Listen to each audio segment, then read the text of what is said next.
received by election day. Which franchise millions of. And then can you mute your thank you. Could you mute your microphone if you're not talking? I think I'm picking up your news in the background. By elected officials. Actions are short of basis colleges. States the authority over elections. From state election officials. All right, well, I'm going to get us started. So hopefully some more folks will join us within the next few minutes. First, I just wanted to start with just giving a little bit of an overview again about the Public Health Community Institute. So the Public Health Community Institute is a capacity building institute for community organizations and residents in the city to really build their ability to provide public health services and resources to the community members most in need and at risk of health disparities. And today is our first training within the Public Health Community Institute framework focused on E-supplier. Next month, we'll have another training in person focused on chronic disease prevention for community.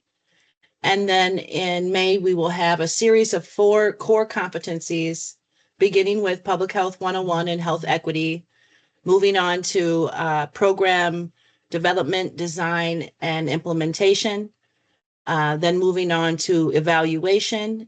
And in the 4th week, we'll conclude with budgeting for sustainability. So today we have Rich Parizo from procurement with the city to lead us through the E-supplier training. Very grateful to Rich for his willingness to help, because we know that navigating E-supplier can be a challenge for folks, especially if they haven't had an opportunity to contract with the city or any municipality in the past. And so with that, I'm going to pass it over to Rich. And hopefully as people join, they can put any questions they have in the chat or wait till the end of the presentation, and then we will have some time for Q&A. All right, thank you, April. Hi, my name is Rich. I'm with the procurement office of the city. I am here today to talk about our E-supplier portal. That's our supplier portal where you would register to become a vendor, also to view and bid on contracting opportunities. So the first part of the presentation I do will be more explaining the system.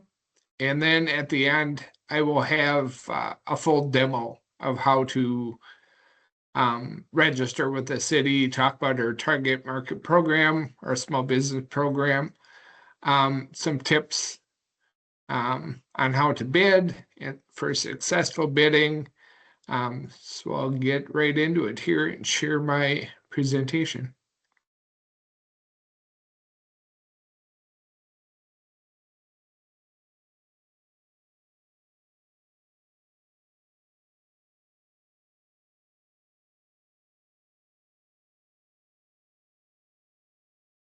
All right, so here is, we'll start the presentation here. Again, this is on the E-supplier system. This is our main out-facing portal. So today we'll talk about vendor enrollment, our target market program, and rolling into that, and then reviewing and submitting bids.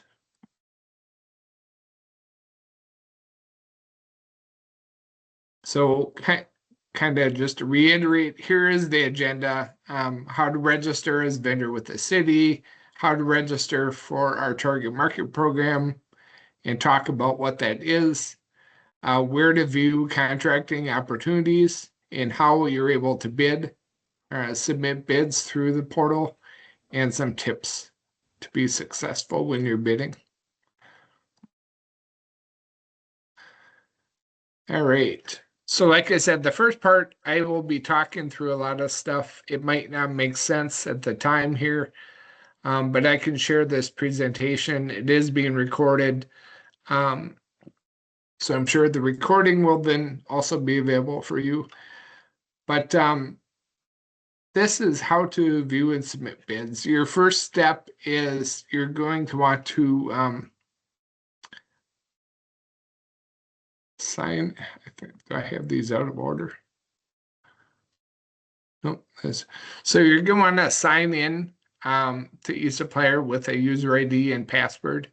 If you don't have one, that's what we'll be walking through today of how to register to get a user ID. And then once you do that, a password is sent to you through your email, and you're able to sign in with that ongoing. We have a area where you can click on our contracting opportunities. That will give you a list of everything real time that the city has out there for you to potentially bid on work. So within the contracting opportunities, there's a couple tabs. We divide them into public and invited tabs. Invited is used a lot more with our target market program because those events do not become public. They're only for members within the target market program to bid on. So there are, just to let you know right now, there are two options, a public and invited tab to look for events. What you're going to do is try and find the event that you want to bid on. Click on the view bid package. There's a link to click on called view bid package. That's going to have all the documents that are related to the contracting opportunity. So it's going to talk about the scope of work that's required for that bid. If it's a larger bid, it's going to run through the details for how to set up an RFP, a request for bids document. So it tells you who to contact. Sometimes there's pre-bid meetings. So it's all the details associated, when the event starts and closes, all that kind of information. Once you're inside the bid, you're going to click on bid on event.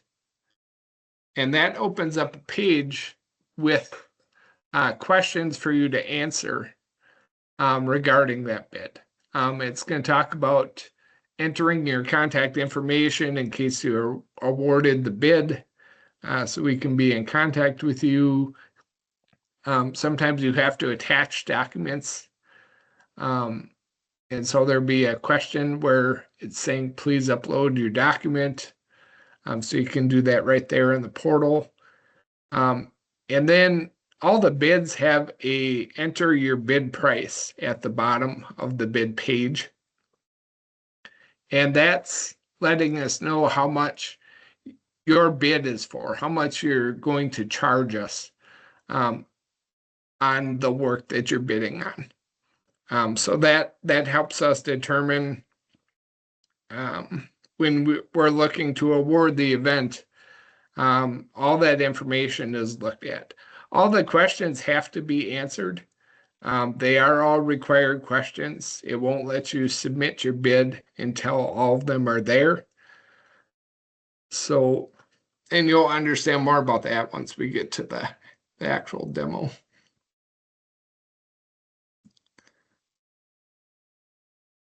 I think before I go into the tips for successful bidding, I want to actually start the demo here. So let me stop sharing this screen. Reshare.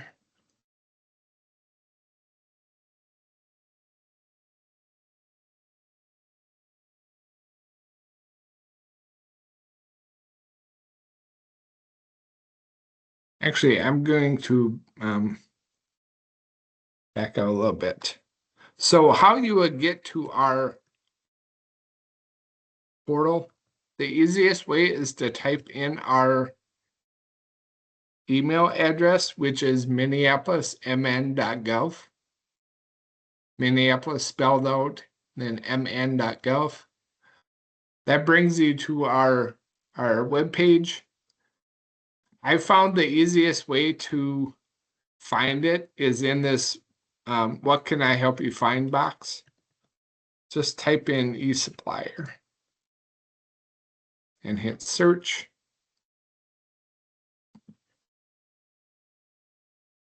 It's going to bring up some results. The one you're looking for is this first one, E-supplier instructions.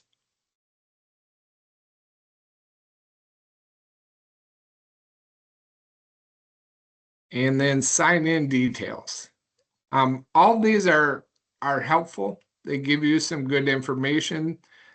The bidding instructions is kind of a step-by-step of kind of what we just went through. Click on contracting opportunities, click on individual events, the bid on event button, the submit button. At the end of this presentation, I offered a bunch of links too, so you'll be able to have those in the presentation. But in sign-in details, this is how you get to the portal. You can do the sign in to E-supplier. So this is our public-facing page of E-supplier. So we have a bunch of different tiles here. We have a welcome tile. It just tells you some basic information. It gives you some links, tells you where invoices can be sent, where to send banking info or W-9s, once you're at the point of doing business with the city, and just general email support at eprocurement@minneapolismn.gov. And then there's a little bit of information down here about our target market program.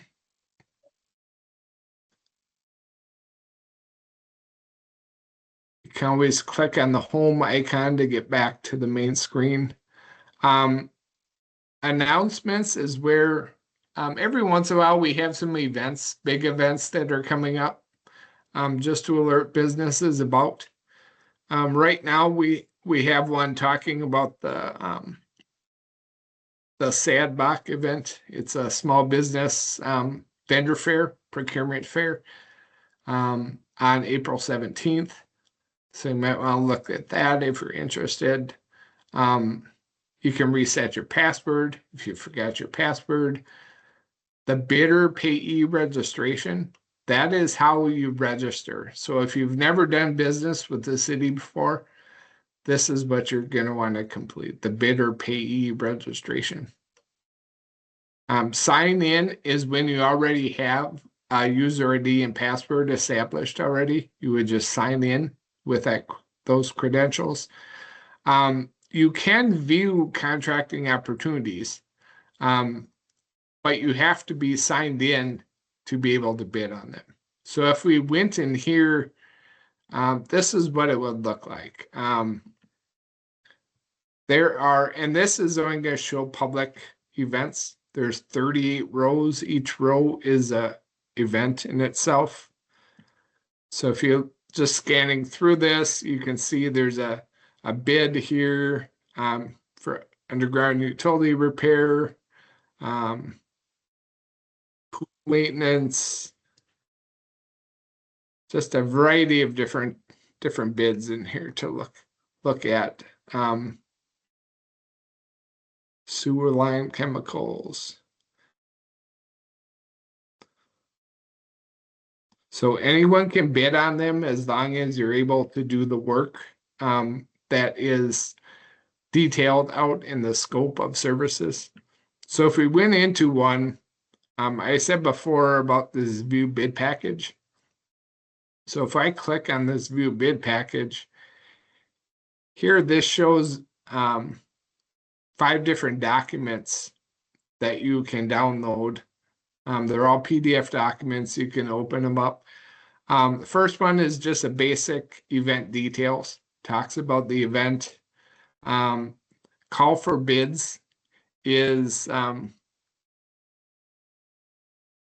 just more of an informational event. It talks about the more details of the bid. The specifications are the real minute details about what is expected of you as a vendor to perform the work, what we're looking for, what the expectations are. That's going to be in the specifications. There's responsible contractor forms that are due with your bid. It asks if you're going to have any subcontracting happening, if you're going to sub out any of the work to a subcontractor. And this one happens to have a bid form event that's in Excel. So this event specifically has a form, Excel form to fill out and then attach as part of the bid. But they're all different depending on what the bid is, for what documents might be in here. All right, I'm going to go back to the home page. We have a future contract opportunities tile here. If you click on that, it brings you to our website where we try to put some information out there of what we know is coming up. So if departments let us know what kind of work is coming down the road in a month or 2 months or 3 months, we'll put that out there on our website, and you can access that through here. And then we'll talk a little bit later about the TMP application. This is our target market program application.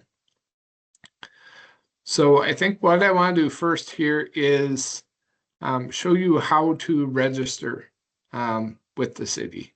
So this is, again, you've never registered before, you're brand new to the city. We'll click on bidder payee registration. You click on register now.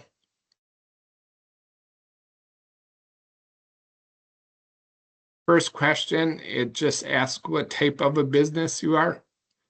If you're a business or a nonprofit organization, or if you're an individual.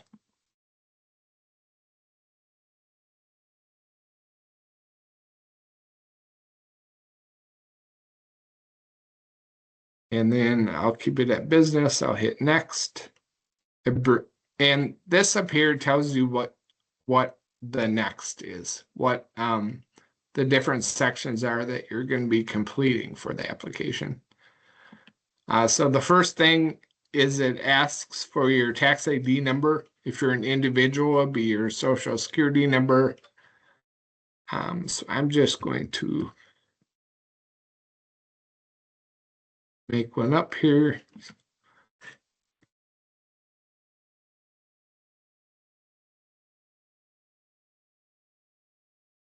I'm going to say my entity name is test example. If you have a website, you can enter that here. It's not a required. The required fields are the ones that have asterisks by them. So if I come here, business type classification, this helps us know what type of business you are. If you're a 501c3 nonprofit, attorney, individual sole proprietor, LLC, local state government, or corporation partnership, you would just answer that question there. And then we have just a few questions here to answer. And these you just type right here in the box. So the questions here to help identify your company for upcoming opportunities, please describe what your business does. So this is you just telling us what type of service you do or what kind of goods you sell right in this box here. So I'll just say consulting services. Which of the following applies to your business? Use the magnifying glass. So I click on the magnifying glass. There's options of small business, women business enterprise, veteran, minority, LGBTQ business, or none of the above. So you select what matches there and hit return. So it filled in that box. Select the ethnicity of the majority business owner. For nonprofits, this is going to be a prefer not to answer. That's your option. This it has no bearing on the event, on your eligibility to be a vendor or anything. It's just more informational. You can prefer not to answer. It's not required. So you would just choose that. And then if you happen to have a doing business as name, you would put that in that box down there. And then we would move on with next. So next, we're just going to business address.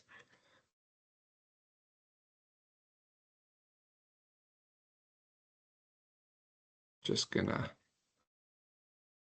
put in an address here.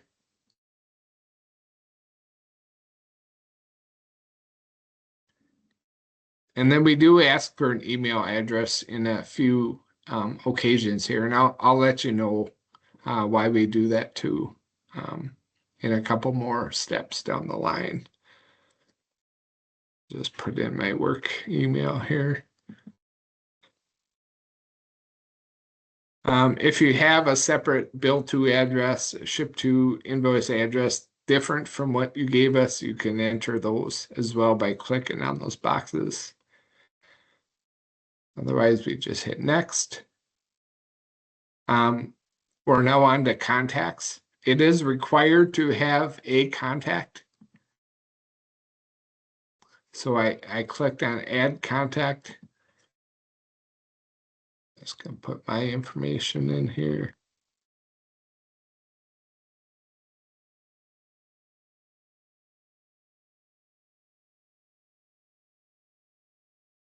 Number, the fax, I don't think anyone uses faxes anymore. Maybe they do. Not required. Contact type is not required. And this box is really important because this is going to be you're creating your user ID now that you're going to use with this system. So I'm just going to go. I think I've used quite a few tests in here, so I'm going to put a Arperzo 10 for my username. So whatever you create here, your user ID, it stays with you all the time. So this is something that can be changed. Then you can enter a time zone of where you're located, Central Time here. I hit OK. Well, I already have a Arperzo 10. All right, so there I am as a contact. You can enter more contacts, as many as you have within your company. And then we hit next. So this screen here is important. It's a category list. I'll just leave it that way. This helps us identify what type of work that you do. And we use this. What you would do is check the boxes that pertain to what you do. And that will allow us to send an email out to you whenever an event comes up in these categories. So you don't always have to go out to the portal and see what's there. We're going to push emails to you to let you know that there might be a bid out there for you to bid on based on what you told us, the type of work that you do. So in this case, I had written down consulting work. Let's see, maybe I do some HR consulting. construction, consulting services. So whatever the case is, you can select as many of these as apply. We do recommend you don't go overboard and choose a whole ton of things because, again, you'll be receiving emails whenever events come out with these categories in them. But you certainly want to, if there's something on the borderline, it may be this, it may be that. It's probably best to select both of them so that you're informed on both sides. You can always choose not to apply or to submit a bid when you get that email, but it just lets you know that it's out there. So we divide this. The first part is a lot of our professional technical services up top, then our construction services, then other types of service, lawn service, tree removal, towing, uniform service, then goods and supplies that you may sell. And then at the bottom, there's rental items. So when you're satisfied with what you've chosen here, you hit next. It brings forward your email that you entered. And then you just need to agree to the terms of agreement. This is basically saying the information that you just entered a online application, the information that you gave us will roll into our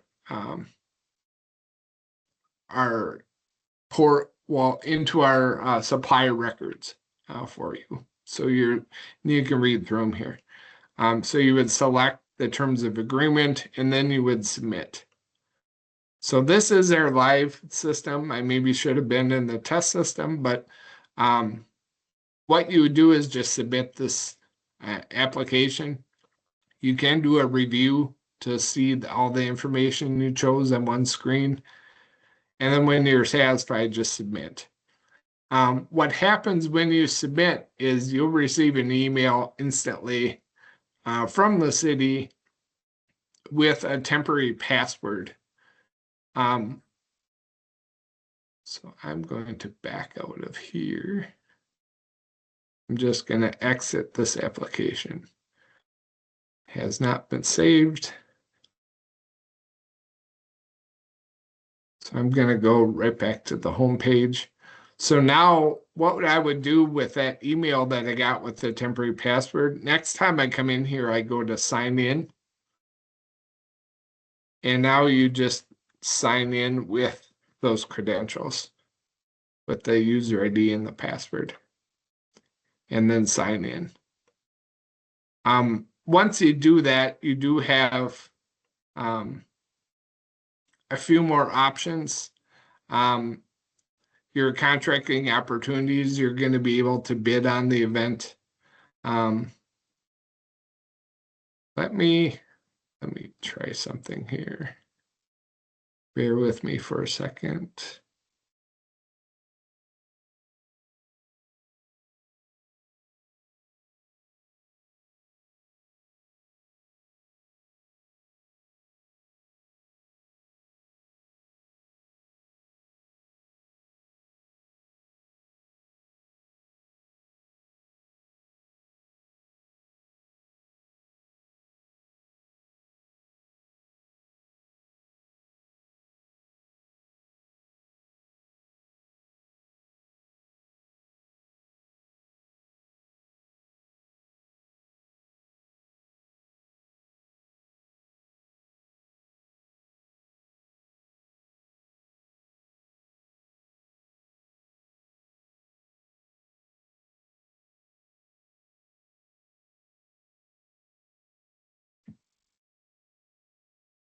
Yeah, I'm sorry, I don't have anything staged here. Let me go back to the presentation here.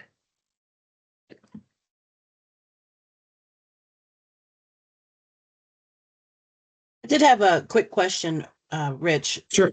Yes. On the page that, you know, you could check small business, woman business, GLBTQ. Can you select more than one type? You can. Yep. Okay, Yep. thank you. Sure. All right. So I'll review this one quick now that we've seen the demo. You're gonna sign in with a user ID and password. I showed you how to, as a new supplier, to get to the point where you apply and get that information. Click on your contracting opportunities. Once you are signed in, you're going to be able to see a public and invited tab. Invited tab will just be if on that event, someone or the city invited you to that. If you got an actual invite to that event, and it'll be under that tab. The emails that you receive too, based on those categories, they will have a link that will bring you to the event. You'll still have to log in, but it will bring you to E-supplier. So you won't have to go to the website and find out where to go. It will bring you right into that event. So you find the event you want to bid on. You can click on view bid package to see all the pertinent documents. There'll be a bid on event button to start your bid. And then you're just going to answer all the questions. When I say all the questions, on average, there's probably 2 to 3 questions. So we're not talking a large amount of work that we're asking you to do your bid. To submit a bid usually will take you less than 15 minutes to complete. Just to give you a ballpark, but you're definitely going to want to give yourself a lot more time up front, and that'll be part of our tips for bidding. And then you're going to enter your bid price. So how much your bid is for that work that we're asking. For any goods and services events, we take the low bid. That's following the statutes and ordinances that are out there for goods and services, and I think construction as well. For the services side, bid is a factor, but it's not the ultimate determining factor. There's a lot of there's usually a bidding evaluation that happens within the departments, and they look at all the bids. Price is a factor, but they look at other factors too, to determine who to award that bid to. And then you're going to submit your bid. You'll get a confirmation once you do that as well. Let's go into some tips for successful bidding here. So this is kind of based off of our experience. I talked to our buyer managers as well to give me some information on some tips to help vendors be successful with their bid experience. You definitely don't want to wait until the last hour or even possibly the same day to submit a proposal request. Usually the events are out there for a couple weeks at least. So there should be ample time for you to get in there. We suggest you don't wait. We do suggest that you log into the portal to make sure that you're able to log in before you try to go in finally to submit your bid. It's always good to just make sure that your credentials are correct. And And then you want to review all your documents attachments. In the case of requests for proposal events or situations where you're asked to upload something. In one of those bid documents, like for the larger requests for proposals, which are typically over $175,000, those are our larger RFPs that we do. The scope of services really details the format of that proposal. You will need to probably just open up a Word document and make sure that you have all the different sections that are detailed in that scope document, so that you're able to, and you make sure you have all the required information that we're asking for.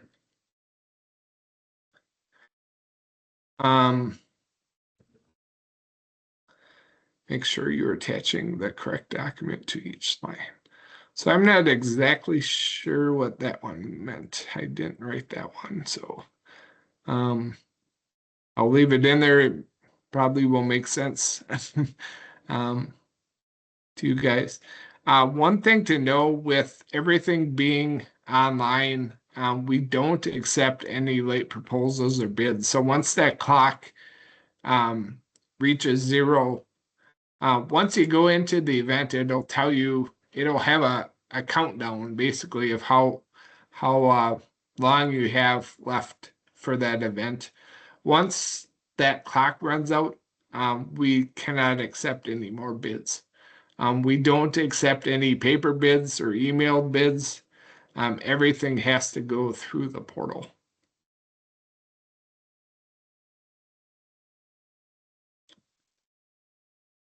All right, I think I wanted to jump back in quick to the portal.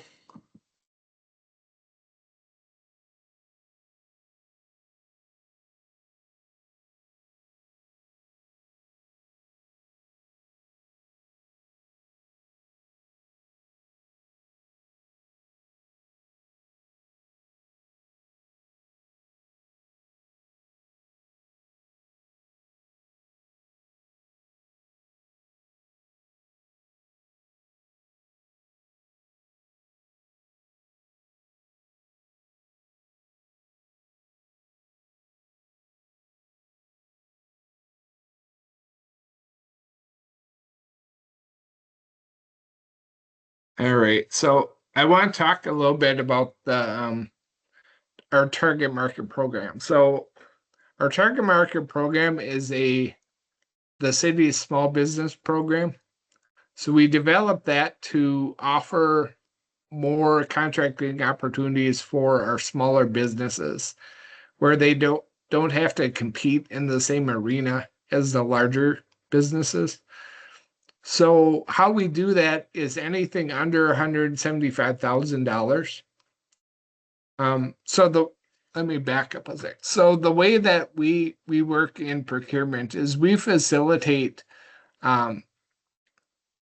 contracts and purchases for all the departments within the city. So the departments will come to us with a request to purchase some items. For all of those over $5,000. Procurement is involved with those, and anything from 5,000 to 175, actually anything from 0 to 175,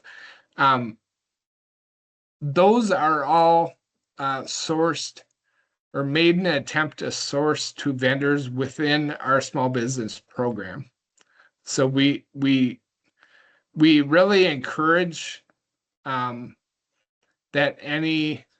so for any small purchases under $5,000, that's what we consider small purchases. Departments have a discretion on who they work with. We highly encourage them to use target market program vendors. There are times where the work that they're looking for doesn't match up with what one of our target market program vendors can supply. And so then they have to go out to a non-TMP vendor for that work. But otherwise, any work under $175,000, as long as there are 3 or more vendors within our target market program that can do that work, we will source that directly or competitively, but only to those vendors within the target market program. So they will bid against each other on the work without having to compete with the larger companies. So that's our attempt to get more contracts into hands of small businesses. And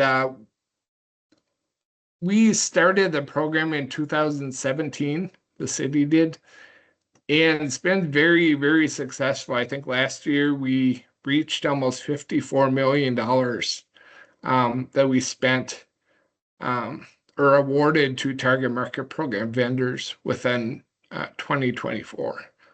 So each year we keep increasing, which is great. So it's really, really successful program. It's race and gender neutral. Very, very happy about our program. So saying that, there are some criteria to that you have to meet to be part of the program. You have to be a for-profit business.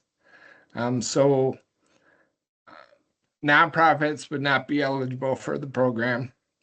Must be located within the 13-county metro. It must be independently owned and operated. And then we have some dollar thresholds that your business has to be under. What I'm gonna go to our website here and show you that information.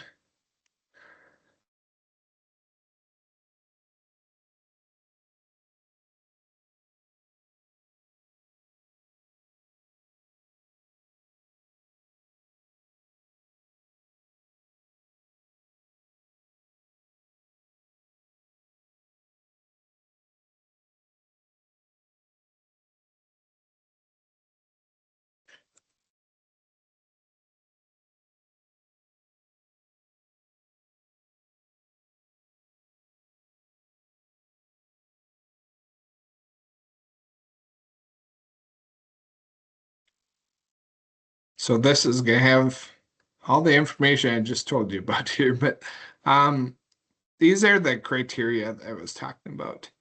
And these are those dollar thresholds.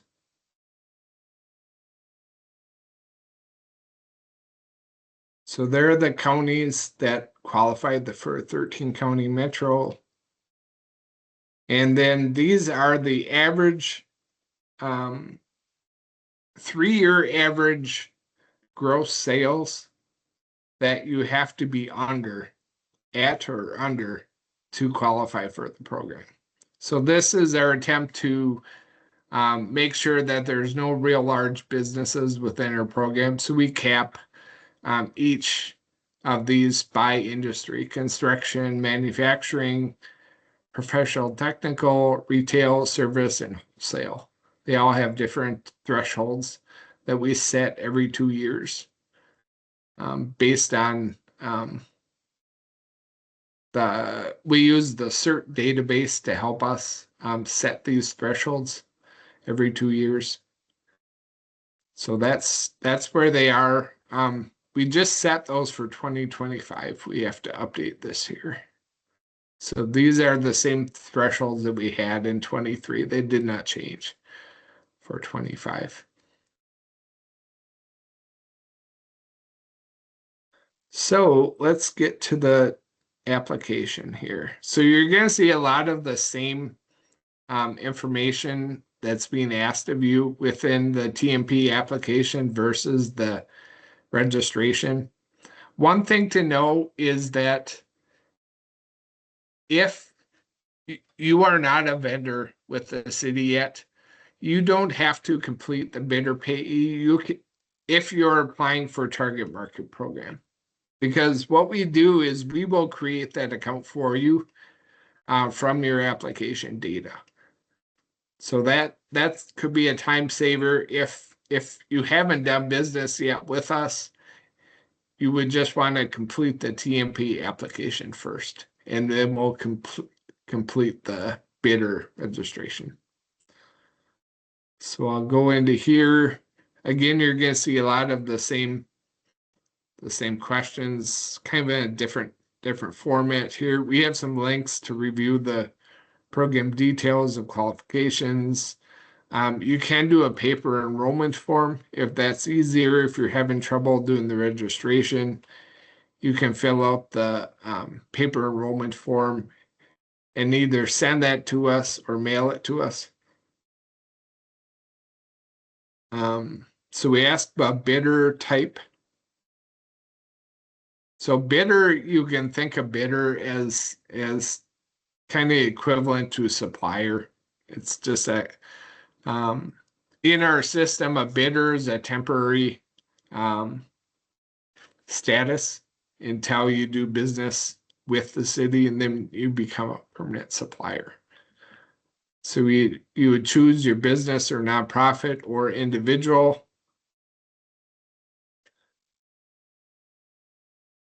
Your business name, you're doing business as name if you have a different one than your legal business name. ID type.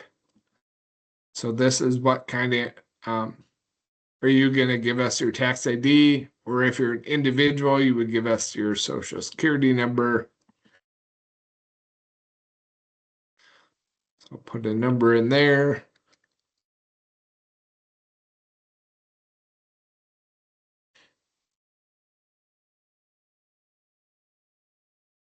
Just fill this in real quick.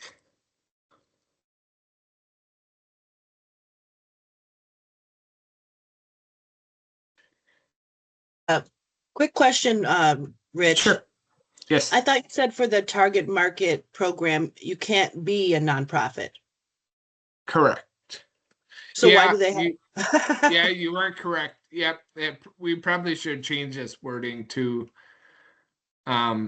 just business on this side. I think what happened is it was kind of an all or nothing on the applications. And so we had this on the bidder payee registration, and it carried over here. But I'll have to see if we can take that out. So yeah, good catch. So yep. Thanks, April. So I'm gonna just call my business. Oh, this is just contact information.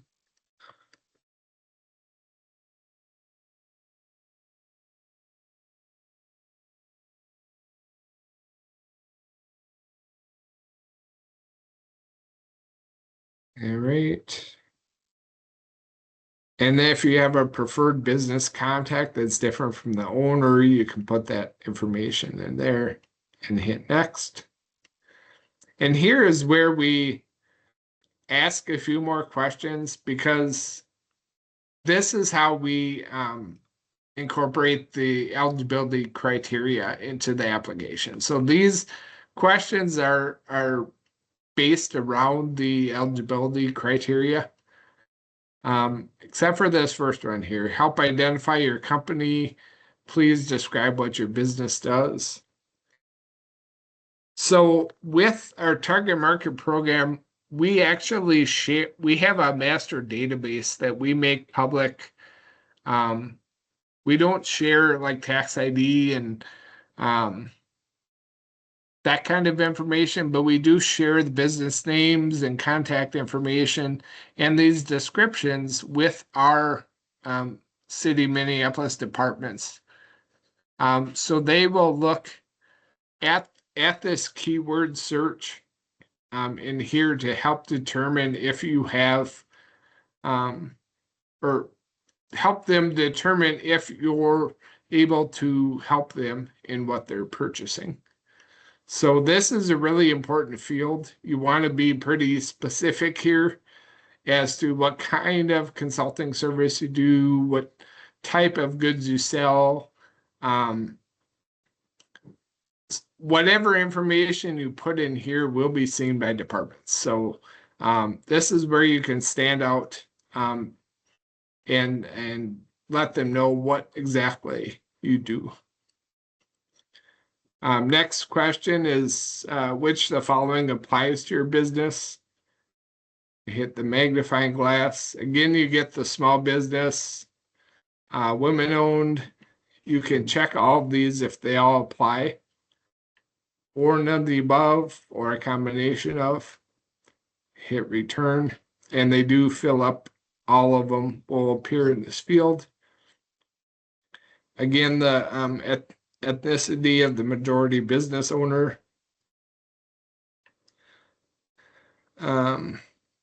Do you hold any official certifications? So these are, if you're not familiar with them, you probably aren't part of the hold that certification. But this is the state Targeted Group Business Program, TGED, the state of Minnesota. And you can see these other ones. If you're a part of any of these, you can check those or hitting on the above. Again, there's no bearing on eligibility for the program based off of these. They're more informational, but you do have to choose one. So, does this business perform a commercial useful function?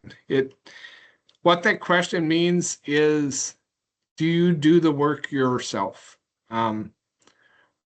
Or I guess a better way to think about it is, you're not just a pass-through company.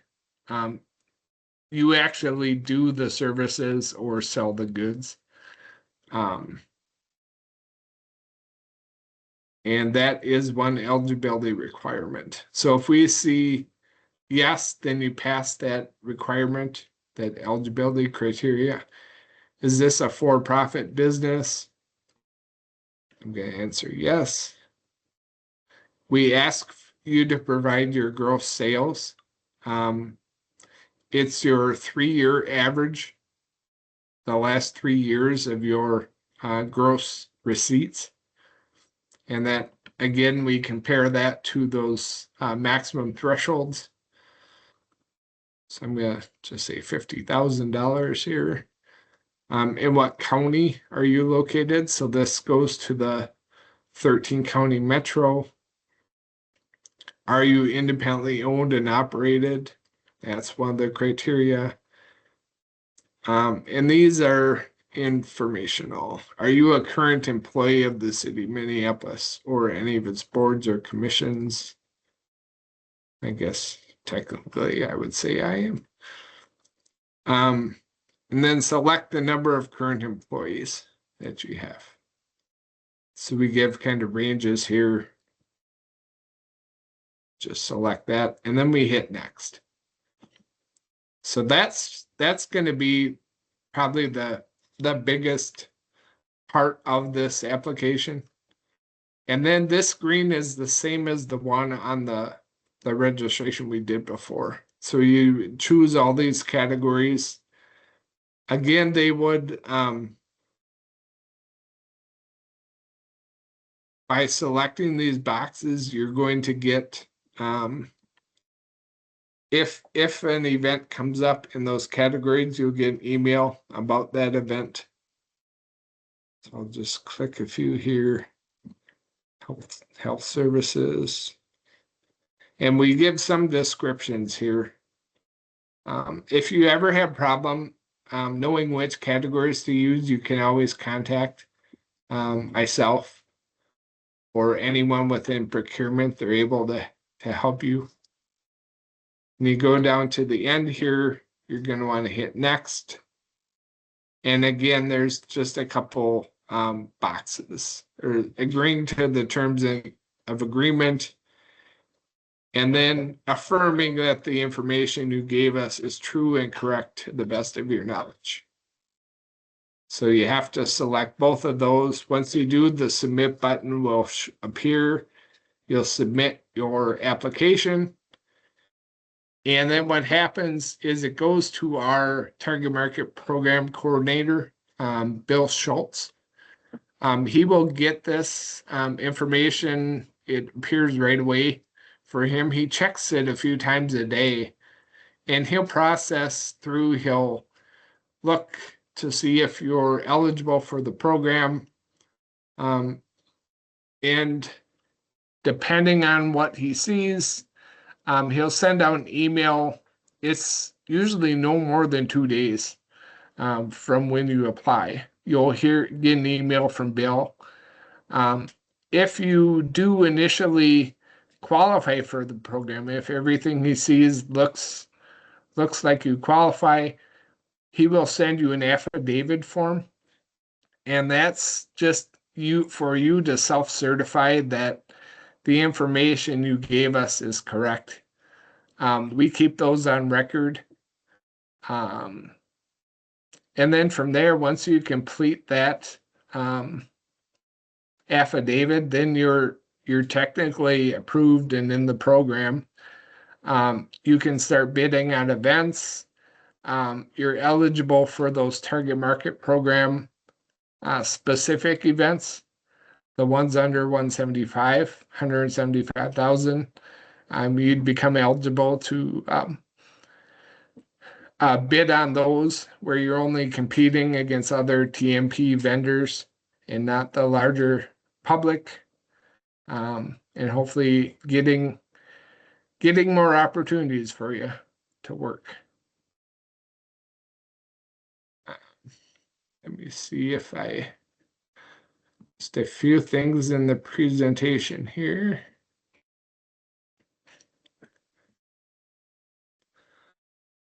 So I put a few links in here. These are active links that will go to our website. We have videos and instructions under E-supplier guides and forms that walk you through every part. They'll walk you through submitting a bid. They'll walk you through how to navigate, how to apply. Kind of just what we did with applying would be there in a video and also in written instructions. Information on how to get into the portal, what info you need to register, target market program information, how to submit a bid, how to manage e-supplier users. So what you can do internally once you're registered, you can add other people within your company to have a profile. So this walks you through how you can do that so they can have their own login information. If you have different people do different roles within the company, that can be used that way. We have a doing business with the city guide. That's pretty helpful. It goes from start to finish, registering to payment. Bunch of contacts in that booklet, and the bidder payee registration guide is also in there. So I think that concludes what I was going to share. Is there anything else, April, you want me to cover, or anyone? I think we can move into Q&A, but I do have, thank you, Rich, for your presentation. Super helpful. I did have one question just about the type of questions that would likely be on a bid application. And I'm guessing that probably somewhat depends on what the bid is, but you said there's not usually more than like 3 or 4 questions. So I wondered if you could kind of give a bird's eye view of what those type of questions are likely to be. Yeah, yep. I think I will probably be able to show you a few examples here. That'd be great. Yep.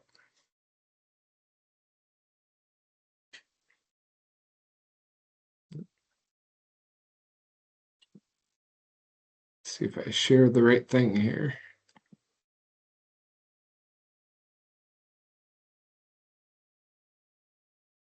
All right. So I'm just going to go out to the public page here into contracting opportunities. I'll go back into this underground utility repair.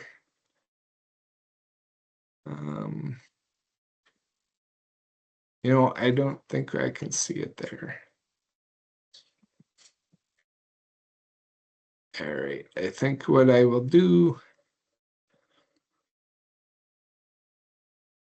log into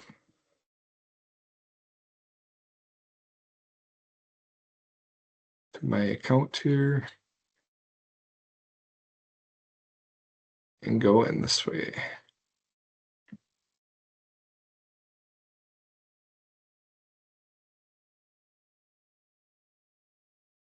Few more clicks and I'll be there.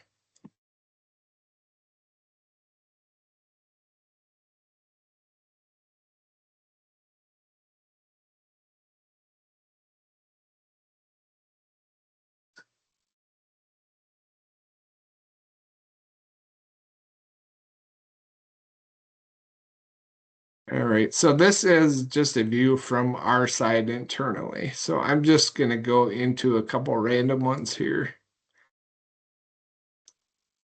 So if I go to this bid factors, these will be, like for this one, this is about asbestos abatement. We have a question here, says, bidder acknowledges they have received and reviewed all addenda associated with this event. I think it's a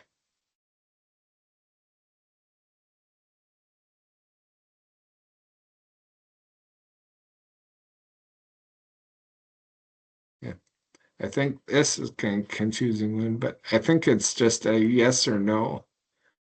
Or that one's a yes or no. And those addendums that they're talking about would be on that first Yeah. list of documents. Yes. Yep. They would be part of the documents, and they'd identify themselves as addendum. Okay. Here's another question. By submitting a response, the bidder acknowledges, understands, accepts, and agrees to the city's requirements contained in the documents, yes or no. Here's one. Should your company be awarded, please provide the name and email address for the contact person. Based on the project specification, will your firm be able to meet the stated completion date? Yes or no? This happens to be one that has more questions, so good examples. Attach a copy of your required. This one must contain, you must have to have a license, this asbestos subcontractor license, so you would attach that. Reasonable contractor, this bid requires that form to be completed, so that would have been something in the view bid package to complete, and then upload there. And then they have a couple space placeholders in case they had some extra. So let's see if I can get a different type of example here.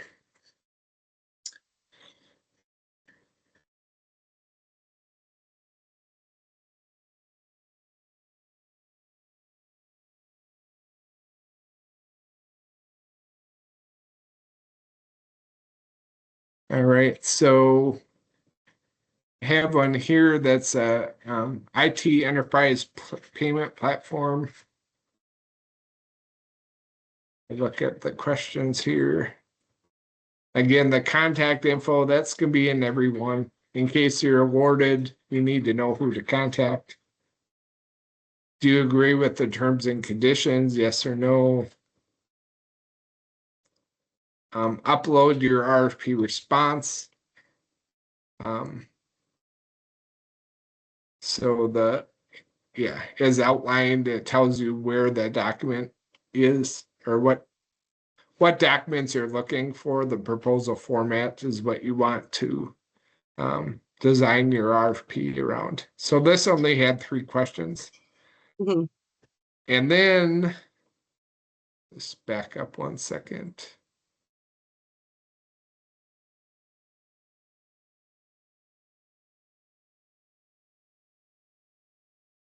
So I had mentioned that they all have a enter your total bid price. So that would be under here. So you can see right here, if this were an active bid, and right now I'm on the inside, so this isn't something I can bid on. But one of these fields, I think it's the yeah, I think on the bid that would be open, I think there's one that says total unit bid price. And the field would be available for you to enter an amount. So that's where you would enter the amount that you're going to be charging or proposing on your bid for your bid. So that's an example of that. So Great. so those Thank you, are Rich. those are really the examples you're most likely going to see. Lots of information, but still, I think you did a really good job covering it, and I'm grateful that you have the presentation with the links in it. So folks will be able to use those links to get even further familiarized with the system. Is there anybody on the call that would like to ask a question?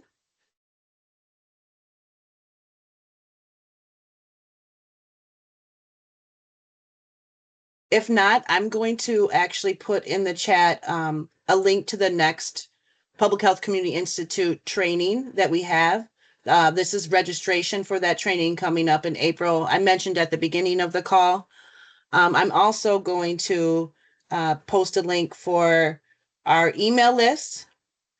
So if this particular training coming up in April is not of interest to you, you can sign up to the Public Health Community Institute email list. So as the new trainings come out, of which, like I said, there'll be 4 in May, I'll be sure to send you out that information so you can register and attend. After the Institute months of May, where there's going to be 4 trainings, there'll be another training in June, July, August, September, etc. And folks may remember in my promotions that if you attend all 4 of the trainings in May, as well as 2 others, this one would be included as one, you can then apply for some demonstration dollars to lead a public health focused project in your community. So just wanted to reiterate the opportunity for the chronic disease prevention and community training next month, and then also the 4 trainings, Public Health 101, Health Equity, Program Development Design, Implementation, Evaluation, and Budgeting coming up in the 1 per week in May. So if you're interested in that and not the one in April, please click on the Community Health Institute email list. And once we get that registration open, I'll be sure to send it to you. Any last burning thoughts folks want to ask? Otherwise, I will follow up with a copy of the presentation from Rich, as well as the recording, so you can watch it again if you choose to. Thank you, Claudette. Thanks, Giselle. And thank you, Rich, our great presenter tonight. Appreciate you being willing to come in and help community folks do a better job navigating and being able to get access to opportunities to work for the city. My pleasure. All right, Thank everybody. you. Thank you. Have a great Have a night. good night.